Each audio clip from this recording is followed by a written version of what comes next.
Dusk over San Jose, California.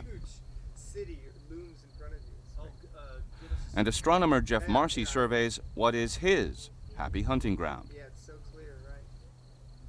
He finds bigger ones than this. His team at the University of California, Berkeley claims to have found about 2/3 of the extrasolar planets found so far. There are a handful of us, Michel Mayor and his colleague Didier Queloz, my colleague Paul Butler, and myself have played leading roles, there's no question. The four of us have worked very hard, and frankly, we've been lucky. Other people could have discovered planets before us, but we were around at the right time with the right telescopes, the right equipment, computers, and so on. And luckily, you know, the era has dawned on us now to study other planets. Marcy's team made its first discoveries in 1995 here at Lick Observatory. With the use of modern optics, bigger computers, and some other craftier innovations. So here we are at the coude focus of the Lick Observatory 3-meter telescope.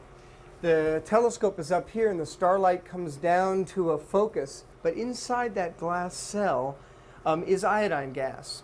And we heat it up to 50 degrees Celsius, and we move it in place like so, just like that.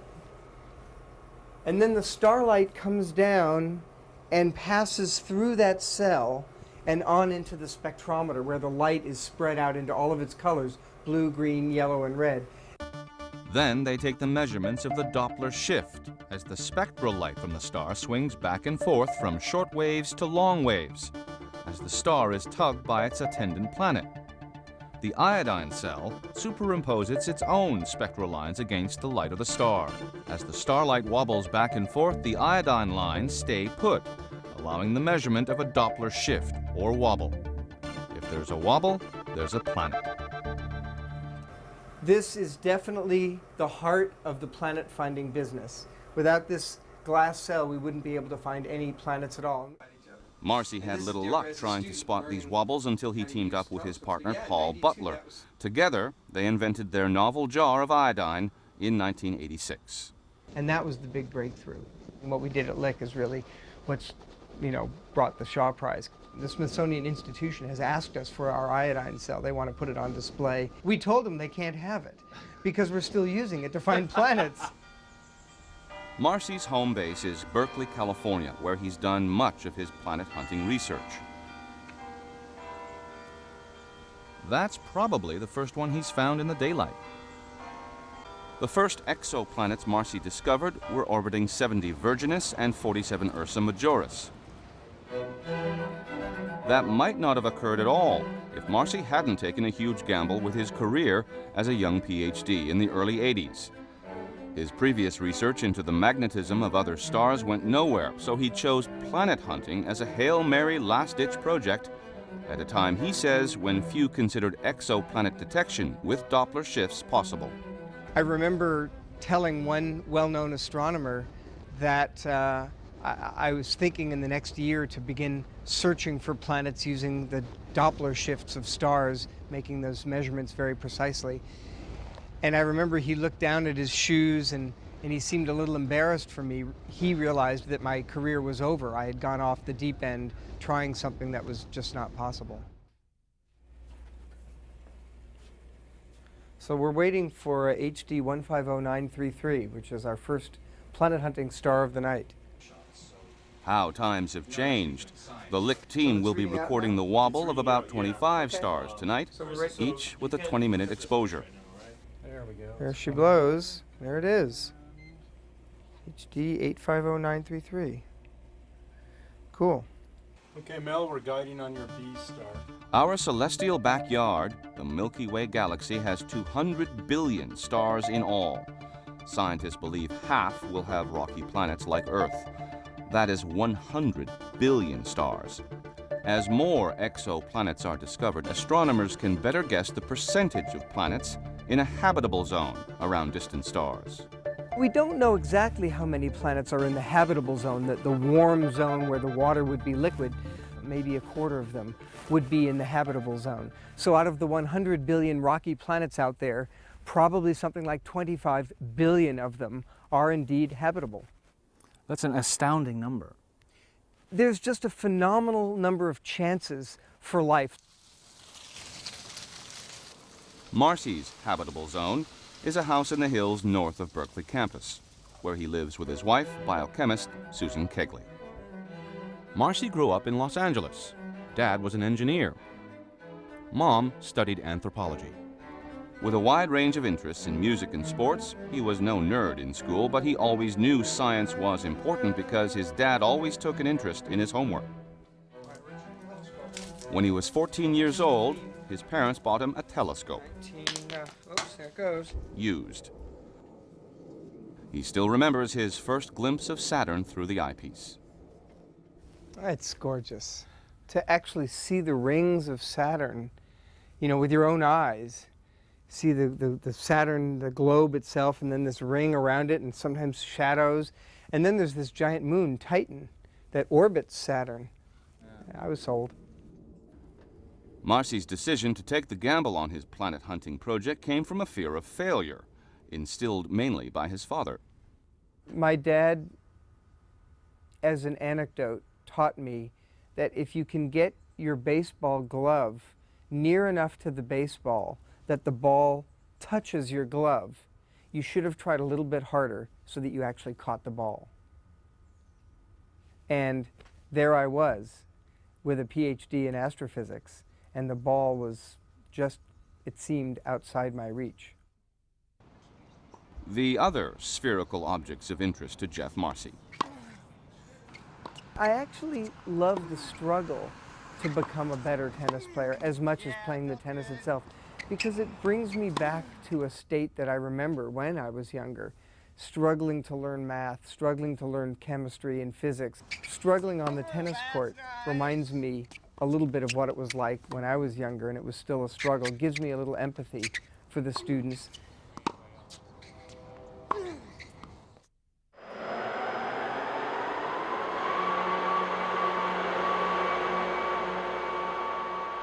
With his students in mind, Marcy plans to use his Shaw Prize to help fund a new $8.5 million telescope at Lick Observatory. We humans are here for just, you know, a flash of light. We're like fireflies flickering. It's nice to think that during our flicker, we might pass something along to the next generation so that they can burn a little more brightly. It will have silvered optics all through the system, optimized for detecting the tiniest wobble of stars, allowing us to detect those tiny planets.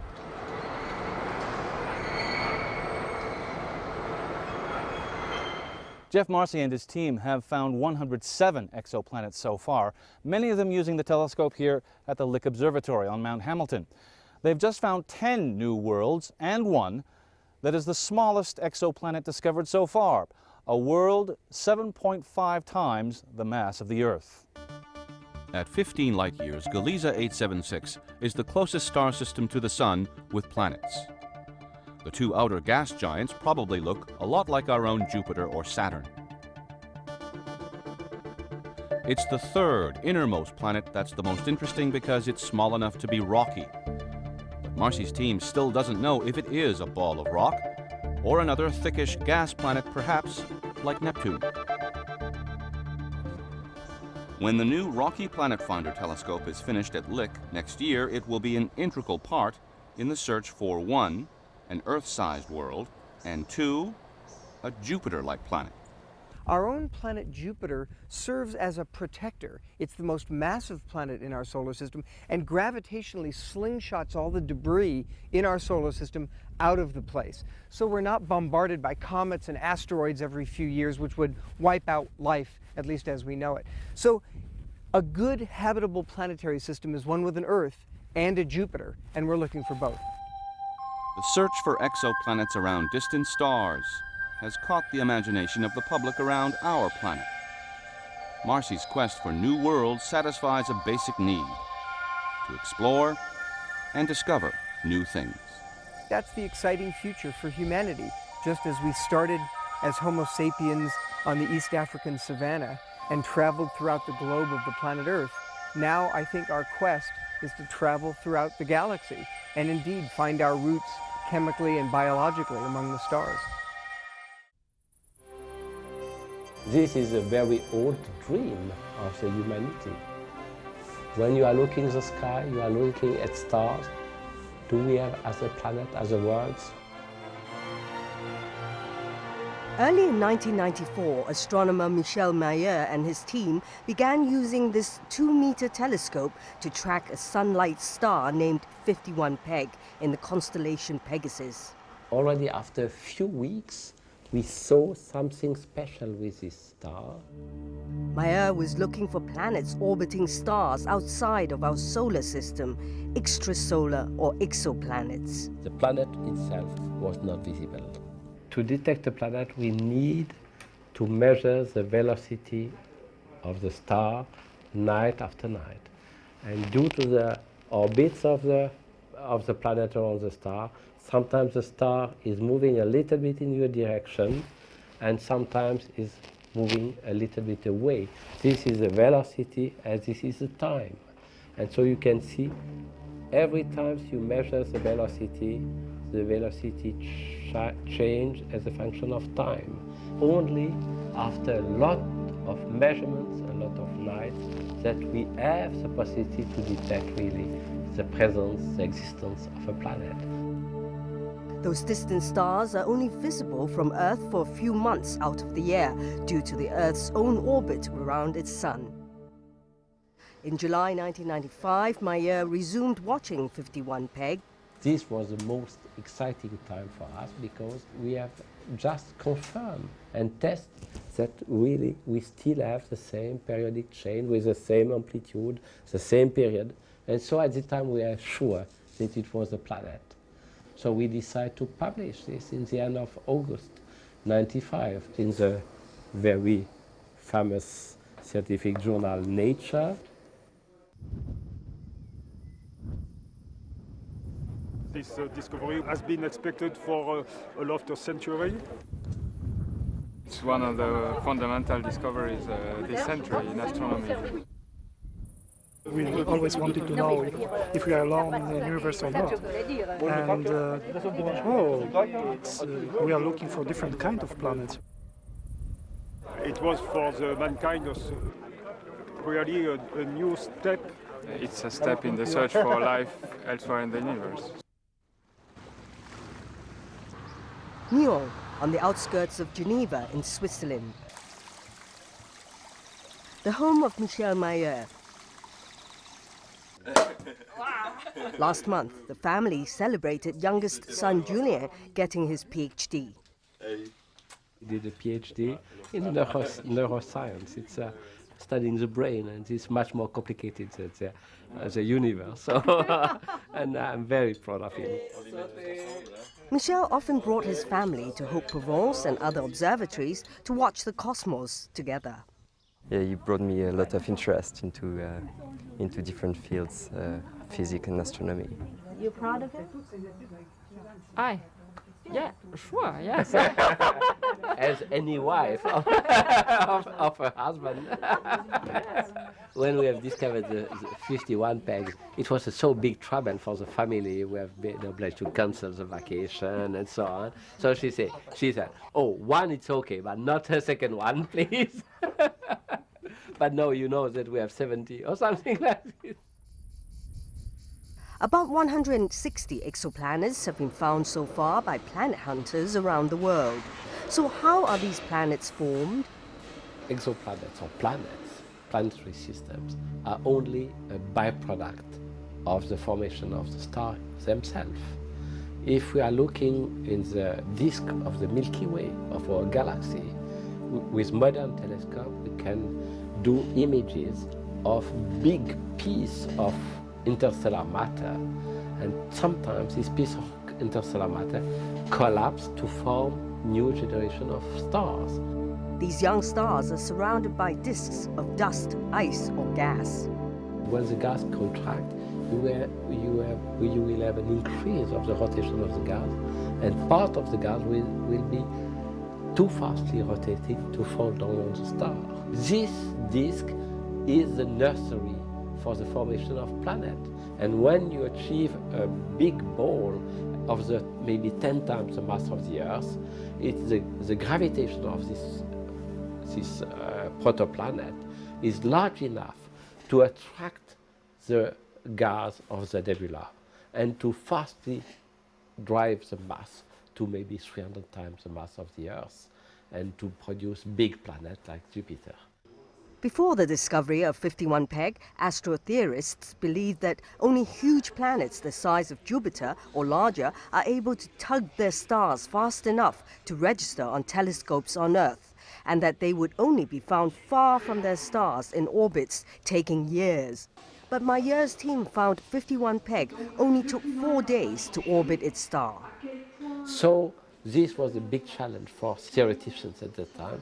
So it's to understand how it is possible to produce big planets like Jupiter, but very close to the star.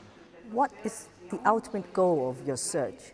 Ultimately, evidently, this is a big challenge, is to answer to this huge question, are we alone in the universe? And evidently, we need first to discover this very teeny planet like the Earth around other stars, and then after to analyze the chemical composition in the atmosphere of this planet and to see if we can detect some small chemical changes due to life and to answer this huge question. This is the International Balzan Prize and given in science and humanities. A plethora of awards attest to Michel Mayer's achievements. I received the Einstein Medal in 2004 in physics. It's not a prize, but it's a book written on the discovery of exoplanet, written with one of my friends, Pierre-Yves Frey. And in fact, we received a prize for this book. So you will soon have one more, the Shaw Prize. How do you feel about that? It will be a very important one. This shows the international aspect of science. I feel very honored to be part of this team. Congratulations. Merci. In fact, I have 3 other prizes I receive. It's 3 grandchildren. I believe it's fair to recognize the help I receive from all my family in all this long life in astronomy, and evidently first from my wife. I met him when we were students together. So we studied in Lausanne, in the university in Lausanne, and we came from the same village, and we met in the train going to Lausanne. He studied physics, and it was a large topic, so he himself didn't know exactly what he will be doing after his studies. At the end of my studies, some offer exists to come and to do a PhD in Geneva. The University of Geneva.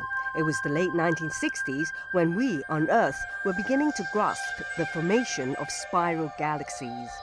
I did my PhD in the spiral structure of the galaxy and in theoretical astrophysics.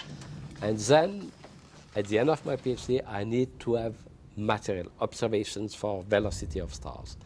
And it was very difficult to find this information in catalogs or things like this. So I've decided to build my own instrument. That first instrument, built some 35 years ago, still stands at Haute-Provence Observatory. This was the first of all the instruments developed here to measure velocities of stars. It was not aimed to search for planets, but this was really the first one of this series of instruments going to higher and higher precision to permit the detection of planets. And this was done 35 years ago. Telescopes have since set their sights much farther, even since the discovery of 51 Peg. It's very strange to imagine that the first exoplanet have been discovered with this rather old and moderate-sized telescope. It's only less than 2 meters, the size of the mirror. And right now it's true that we are developing new instrumentation. In Chile, Michel works regularly in that South American nation where the clear skies are ideal for stargazing. At the La Silla Observatory is this 3.6-meter telescope, and this 8-meter one at Paranal Observatory. it's more than dreaming. We are doing the first study to see what kind of spectrometer we can put on a huge 100-meter telescope. You can also imagine the Eiffel Tower here. It's about that. So it's not much smaller than the Eiffel Tower. Some of Michel Mayer's postgrad students at the University of Geneva are involved in testing instrumentation for this telescope of the future.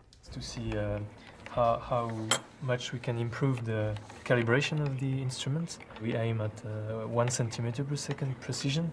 The telescope is of course very important, but the instrumentation that you put on the telescope is maybe even more important because it determines a lot of new research in many fields of astronomy. Would this be the biggest telescope ever built? Yes, definitely. Yes, by far. It will be the largest. It will be in operation probably in 10 or 15 years from now. It will be initiated by Europe, but if I can dream, I would like to see China's colleagues joining the club to do, because this will be, it's out of the possibility of no more countries, but continents. To date, the biggest optical telescope is in Mauna Kea in Hawaii, used by Jeff Marcy. Do you consider American astronomer and fellow Shaw Prize winner Jeff Marcy to be your greatest rival? No, certainly not. It's true that we have a strong competition between both teams. This probably is very big stimulation, not to sleep on the results. Last year I was in Japan, in Kyoto, and Jeff Marcy and myself was attending this conference, and one of China's colleagues, Daglin, gave us these things, and we were laughing to do some competition between both Jeff Marcy and myself. So you see, we are perfectly able to have some play together. Welcome as our opening keynote lecturer, Professor Sir Michael Berridge. I'm sure that Mike Berridge's name will be known to many of us as the discoverer of the inositol trisphosphate as a second messenger, one of the pioneers of calcium signaling. He became a fellow of Trinity College here in 1972 and then was elected. Trinity College, Cambridge University. It was during his years here as a fellow that Sir Michael Berridge made his groundbreaking discovery of a universal second messenger in cells. I find Trinity College to be tremendously inspirational. I walk over from the laboratory. I come into this wonderful Elizabethan dining hall every day for lunch. Here we have a portrait of J.J. Thomson, one of the great physicists in Trinity, and he was noted for the discovery of the electron. Lord Rutherford noted for his discovery of the nucleus. Rutherford and Thomson laid the foundation of atomic physics. And over here we have one of my great heroes, and this is Lord Adrian. He discovered the way neurons interact with each other. Here we have two other very famous physiologists. One is Sir Alan Hodgkin, and the other is Sir Andrew Huxley. They worked out the ionic basis of the action potential that Lord Adrian had discovered. So in a way they complete a circle. And seeing the portraits of all these extraordinary scientists does provide a lot of inspiration, and it sort of makes me really want to carry on and do exceptional research. Berridge's PhD studies was in insect physiology, here at the Department of Zoology at Cambridge University. In one later research using blowflies, Berridge dropped solutions similar to insect blood onto the cells of their salivary glands. Hormones in the blood can't penetrate cells. They bind to receptors and transducers on the cell membrane and stimulate the cells to secrete fluid. Just when you're going to have a nice meal and your saliva starts flowing, that's exactly what happens in the fly. So I was trying to study what goes on inside the cell to activate this secretory process. We knew that there was something between the membrane and the secretory process, and there was a big question mark. An unknown messenger. For about 12 years, Berridge worked daily in the lab between tutoring students at Trinity College, probing cells which are so small 100 of the minuscule matter can fit on top of a sewing pin. It was very much like looking for a needle in a haystack, because there are lots of molecules in the cell, and somehow one had to find this unique second messenger. He knew that for a messenger to work, it had to be produced rapidly. And I was able to isolate this messenger and measure its formation in time, and I found this very rapid increase in IP3. To make sure the chemical is really IP3 or inositol triphosphate, Berridge had to obtain sample molecules which were rare in the early 1980s.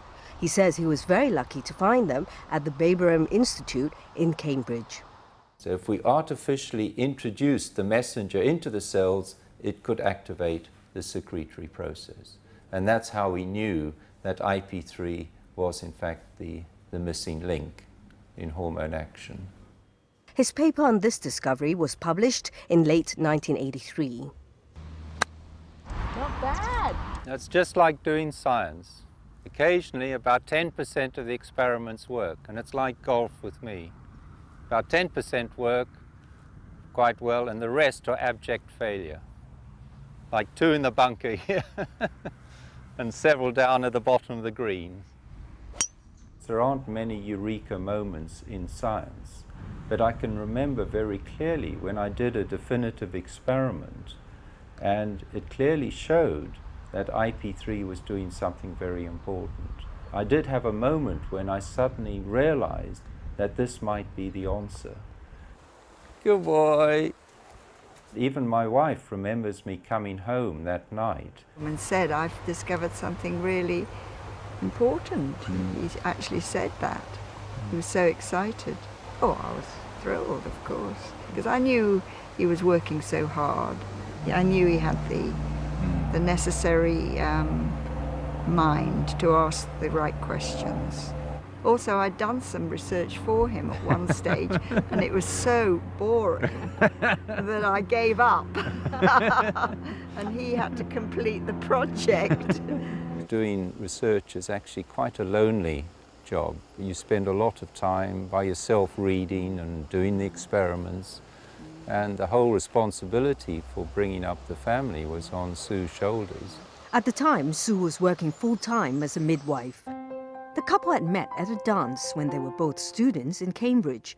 They married in the United States, where Michael did some postdoctoral work. Their daughter and son were born there. Now, both Michael and Sue are retired.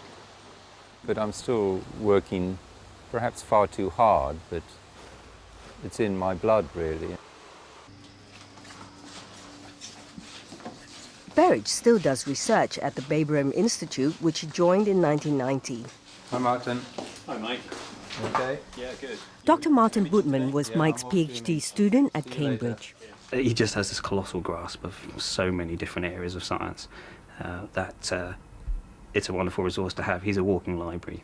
And the social interactions, of course. He's a very generous individual with his time, with his knowledge. Berridge's research had shown in the cell membrane, each molecule has 2 fatty tails and an inositol phosphate group. When a hormone attaches to a receptor on the membrane, it breaks the link, leaving the fatty tails in the membrane and liberating the inositol triphosphate, the second messenger, which then goes into the cell. The IP3 functions to produce calcium, and the calcium then activates different cellular processes. It can control, for example, cell growth.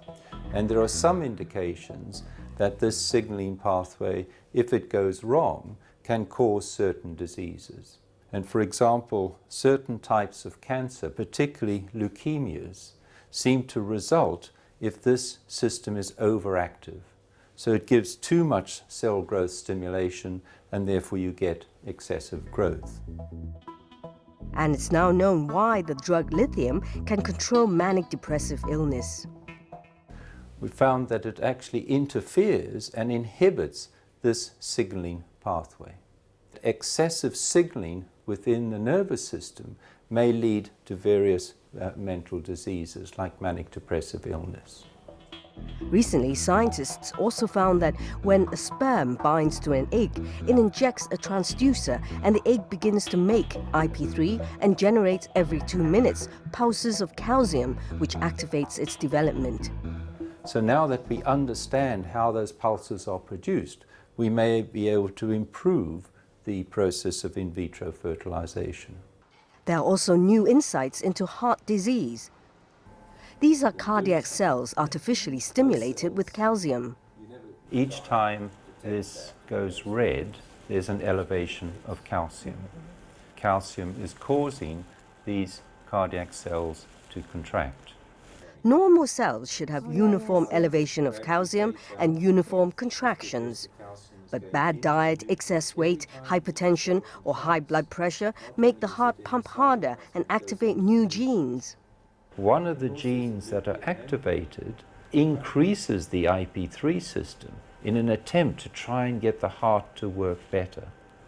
But it also starts to produce these arrhythmias, and that's what leads to sudden heart death. For a long time, there was absolutely no understanding as to the cause of these arrhythmias. So there's a lot of interest now in trying to develop ways of regulating the IP3 through the application of drugs to try and control the generation of these arrhythmias. I decided to retire to the countryside, and we live in this converted watermill. And it's a magical place to live in, and I feel I've got my own water hole here. It reminds me a lot of my home in Africa. Sir Michael Berridge was born in Gatuma, Rhodesia. Well, as a young boy, I was surrounded by the African bush, and I was always very interested in the wild animals. I had a wonderful biology mistress, Pamela Bates, and she was the one that really got me interested in studying biology. She was very influential in my whole career. Studying for his Bachelor of Science at the University of Rhodesia, Berridge was inspired by another teacher to pursue his PhD at Cambridge under Sir Vincent Wigglesworth. The Albert Lasker is quite an important award from America, the King Faisal Prize from Saudi Arabia. His discovery of IP3 has garnered a host of awards, the latest being Hong Kong's Shaw Prize. One of the nice things about prizes is that one goes to lots of different parts of the world to receive these awards, so there's quite a sort of international array. His major project now is to complete a book, the first ever to be published on the web with no hard copies. Everybody says to me, "Oh, but the internet is so full of information." And my answer to that is, yes, there's lots of information on the internet, but there's not much knowledge. And by knowledge, I mean this business of being able to show how things are interrelated and bring the whole system together to integrate all the information. One day, Sir Michael Berridge will return to the hallowed halls of Trinity College. Sir Michael, as a fellow of Trinity College, your epitaph will one day be here in this chapel. What would you like it to say? I think what I would like is for it to say, "A life spent in the pursuit of excellence of science, assisted by a loving family." And I think that would encapsulate my life as a scientist. This is the story of an old riddler, Pierre de Fermat, who scribbled a mathematical puzzle in the margin of a book that baffled the best mathematicians for 356 years. It became Fermat's last theorem. It's also a tale of determination, of a professor at Princeton, Andrew Wiles, who tackled his childhood dream and resolved one of the greatest unsolved problems in the annals of pure logic. I love these big problems, I have to admit. You always face the risk with these big problems that there simply may not be the right mathematics around in your century to make it a solvable problem. So you have to have the faith that you can solve that problem. Fermat's last theorem is a deceptively simple equation that a child of 10 could understand.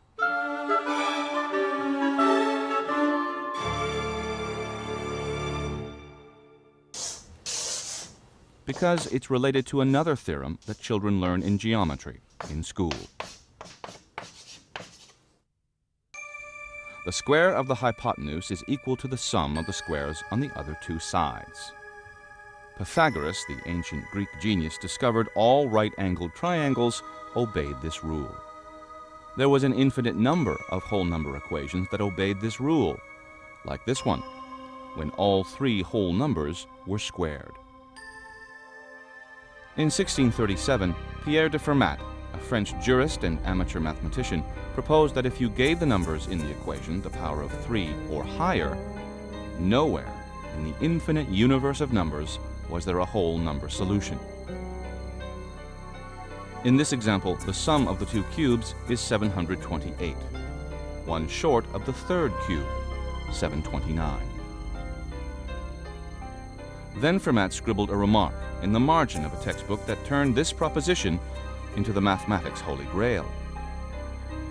I have a truly marvelous demonstration of this proposition, which this margin is too narrow to contain.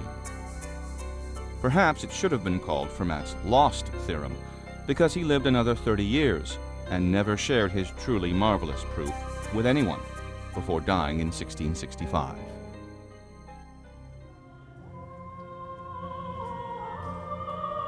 Many mathematicians have shared a faith that a proof for the theorem could be written, and many have tried.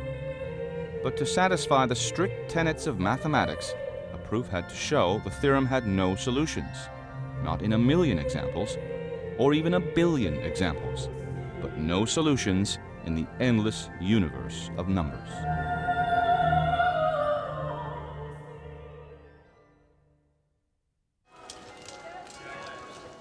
Andrew Wiles also had the faith he could tackle Fermat from an early age, where he grew up in Cambridge. The first time I tried to solve it was when I was 10 years old. I found the statement of the theorem and the problem in a book that I found in the local public library, and I took it home and I just loved the problem. That early passion for maths was encouraged by Wiles' parents. His father, Morris, was a theology professor who taught at both Oxford and Cambridge, but he also shared his son's passion for hard problems. He'd always loved puzzles. He always did crossword puzzles and some number puzzles, and in fact, during the war he'd been involved in code breaking, so he understood the challenge of unsolved problems. Wiles finished undergraduate studies at Oxford, and then in 1975 he attended Cambridge University at Clare College. But he chose not to study the Fermat problem, fearing he'd be wasting his time. Since roughly the middle of the 19th century, there hadn't been a significant new way of looking at the problem until 1986.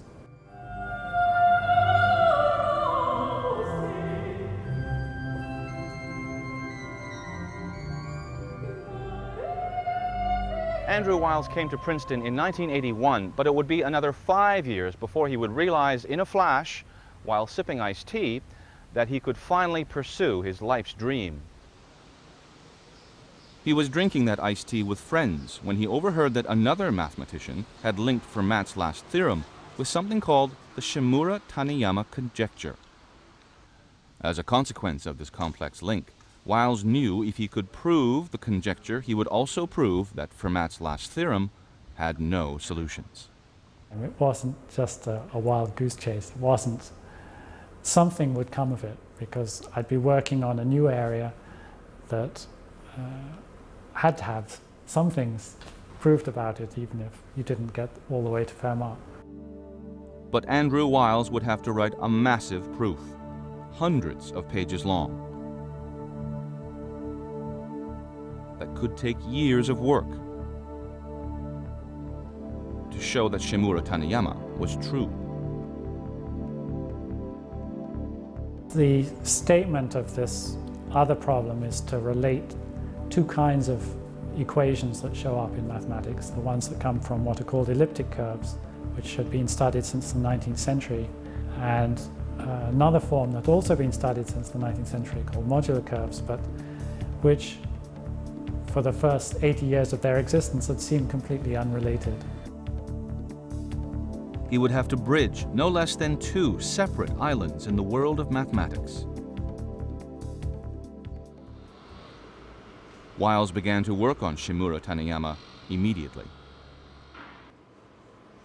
Only his wife and children knew he was working every day on a brain-crunching proof to solve not one, but now 2 very difficult math problems that most people would never understand.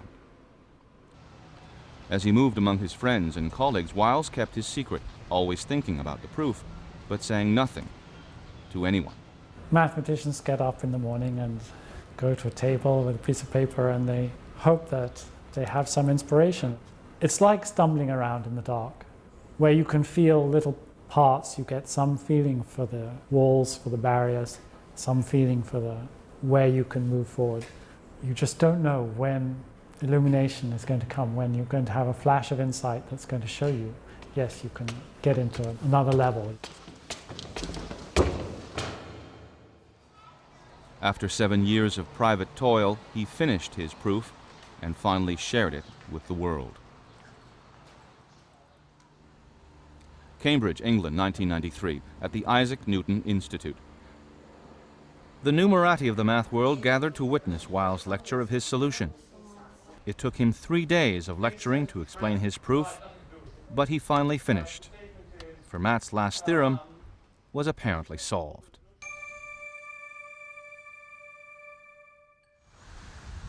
He spent the summer of 1993 correcting minor errors spotted by other mathematicians. But one day he received an email about another error.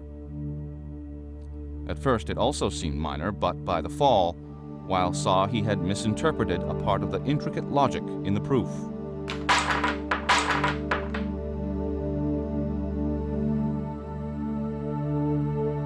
Had he been going in circles?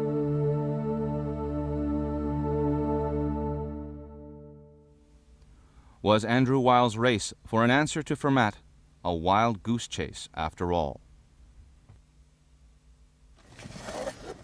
It took him a year to work out a solution to the error with the help of a former graduate student. The final version of the proof, 120 pages long, was finished in his office at Princeton, October 1994. I kept going over it to see I wasn't deluding myself. Then I would go out, walk around the department, come back and check it was still there. And I took it home that night. It was hard to write out all the details because I was so excited.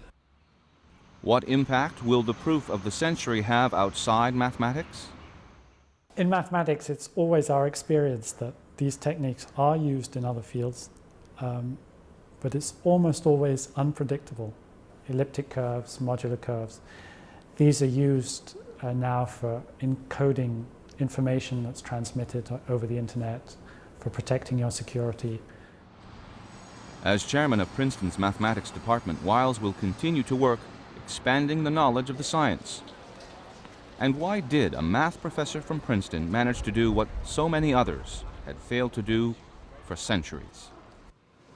Perhaps what one needs to solve a mathematical problem that's as hard as this is some kind of faith. If you don't have that faith, how could you spend year after year of our finite lives actually wrestling with this one problem? So you have to have faith. But did Fermat actually have a truly marvelous proof? Or was his marginal note just a practical joke by an old riddler? The theorem is finally solved, but is there a final mystery waiting to be uncovered in the story of Fermat's last theorem?